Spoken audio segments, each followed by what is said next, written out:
मंडळी नमस्कार। सध्या कोकणवासियांना गणेशोत्सवाचे वेध लागले। अशातच कोकणामध्ये कोकणवासियांना राजकीय शिमगा देखील पाहायला मिळणार आहे। त्याचं कारण देखील तसंच आहे। कोकणामधील दापोली विधानसभेच्या खेडमधील मनसेचे वैभव हे आता भाजपला मिळणार आहे। मनसेचे फायर ब्रँड नेते, मनसेचे खेडचे माजी नगराध्यक्ष, मनसेचे सरचिटणीस, मनसेचे कोकण संघटक, मनसेचे नेते वैभव खेडेकर हे आता मनसेला अखेरचा जय महाराष्ट्र करून भाजपमध्ये पक्षप्रवेश करतायत। म्हणजे स्वतः वैभव खेडेकर यांनी हे जरी जाहीर नसलं केलं तरी आज जी राजकीय घडामोड घडले त्यावरून ही गोष्ट स्पष्ट अधोरेखित होती। मनसेचे वैभव खेडेकर भाजपमध्ये जाणार अशी चर्चा गेल्या 2 ते 3 दिवसांपासून सुरू होती।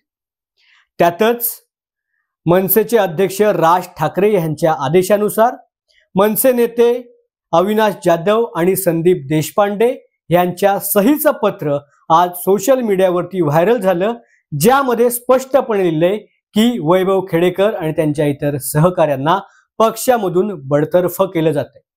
जर मनसेच्या नेत्याला, जर मनसेच्या कोकण संघटकाला, मनसेच्या सरचिटणीसाला जर अशा पद्धतीने पक्षामधून बडतर्फ केलं जात असेल तर ह्या मागचं कारण काय?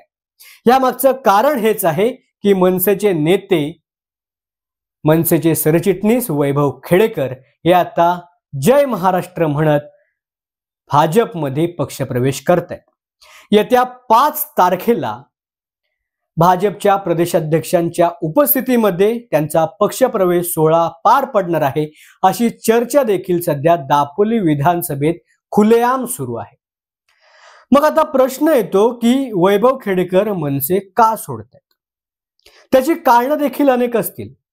जर प्रामुख्याने आपण बोलायचं झालं तर गेल्या काही दिवसांपासून किंवा म्हणा वर्षांपासून मनसेला लागलेली उतरती कळा, मनसेचा उतरत असलेला ग्राफ, विधानसभेमध्ये आलेलं अपयश, बेस्टच्या निवडणुकीमध्ये आलेलं अपयश, वैभव खेडेकर यांची पक्ष नेतृत्वावर असलेली नाराजी, पक्षामधील नेत्यांवर असलेली नाराजी, पक्षाच्या कार्यपद्धतीवर वैभव खेडेकर यांची असलेली नाराजी, अशा विविध कारणांमुळे वैभव खेडेकर पक्षाला सोडचिठ्ठी देत आहेत का, असे अनेक प्रश्न या ठिकाणी निर्माण होत आहेत। मात्र ह्याची उत्तरं वैभव खेडेकर स्वतःच पत्रकार परिषद घेऊन जाहीर करतील। आपण त्यावर फार काही भाष्य करायला नको। आपण भाष्य दुसऱ्या गोष्टीवर करूया की वैभव खेडेकर हे भाजपमध्ये का जात आहेत।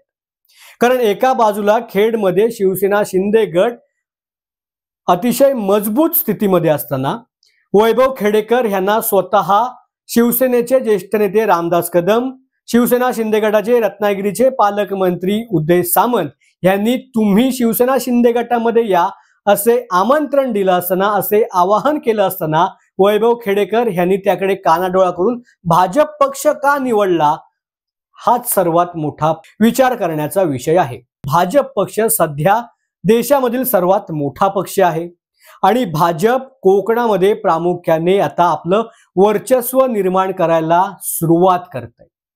कोकणामधील रायगडमध्ये भाजपने बऱ्यापैकी आपलं वर्चस्व निर्माण केलंय। मग ते पनवेल, पेण, अलिबाग अशा विविध ठिकाणी भाजप पक्ष हळूहळू आपलं वर्चस्व स्थापन करतोय। सिंधुदुर्ग जिल्ह्याचा आपण जर विचार केला तर सिंधुदुर्गमध्ये स्वतः खासदार नारायण राणे आहेत, नितेश राणे आहेत, यांनी मोठ्या प्रमाणात भाजप वाढवलंय। नितेश राणे सध्या रत्नागिरी जिल्ह्यामध्ये देखील भाजप वाढवण्यासाठी मेहनत घेत आहेत। त्यांच्या सोबत केदार साठे आणि इतर भाजपचे पदाधिकारी देखील आहेत। अशातच आता चिपळूणमध्ये देखील भाजप मोठ्या प्रमाणात वाढते। सातत्याने चिपळूणमध्ये नितेश राणे येत आहेत आणि नितेश राणे यांच्या नेतृत्वाखाली राष्ट्रवादी शरद पवार गटाला मोठा फटका चिपळूणमध्ये बसलाय। कारण चिपळूणचे राष्ट्रवादी शरद पवार गटाचे नेते यादव यांनी थेट भाजपमध्ये पक्षप्रवेश केलाय। आणि आता खेडचा जर आपण विचार केला तर खेडमध्ये भाजपला एक मोठा चेहरा पाहिजे होता, एक दमदार नेतृत्व पाहिजे होतं आणि म्हणून वैभव खेडेकर यांनी भाजपमध्ये जाण्याचा निर्णय घेतला असेल, किंबहुना भाजपच्या नेत्यांनी, भाजपच्या पदाधिकाऱ्यांनी, भाजपच्या उच्चस्तरीय नेतृत्वाने वैभव खेडेकर यांना आपल्या पक्षामध्ये घेण्यासाठी हा विचार केला असेल.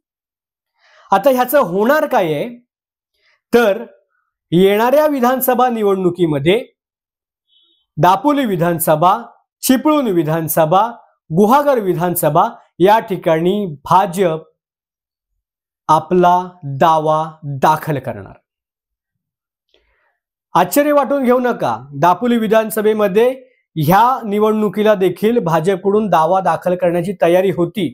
भाजप या विधानसभा निवडणुकीमध्ये देखील आपला दावा दाखल करत होता आणि भाजप येणाऱ्या 5 वर्षाची तयारी आत्तापासूनच करते आणि म्हणून वैभव खेडेकर किंवा प्रशांत यादव यांच्यासारख्या युवा चेहऱ्यांना भाजपने पक्षामध्ये सामील करून घेतले आणि भाजप त्यांना येणाऱ्या काळात मोठ्या प्रमाणामध्ये पाठबळ देणार, मोठं पद देणार, मोठी जबाबदारी देणार आणि त्यांना आपला पक्ष वाढवण्याची जबाबदारी देऊन येणाऱ्या 5 वर्षात आपलं वर्चस्व या विधानसभेमध्ये हे स्थापन करणार. वैभव खेडेकर यांच्या मनसेच्या सोडचिठ्ठीमुळे किंवा मनसेला जय महाराष्ट्र म्हणण्यामुळे कोकणात मनसेला मोठा फटका बसतोय हे मात्र नक्की आहे. कारण मनसेला म्हणावं असा कोकणामध्ये सध्या तरी मोठा चेहरा नाही. वैभव खेडेकर यांच्या रूपाने रत्नागिरी जिल्ह्यामध्ये म्हणा किंवा खेडमध्ये एक मोठं नेतृत्व मनसेला होतं, मात्र तेच नेतृत्व आता संपतंय.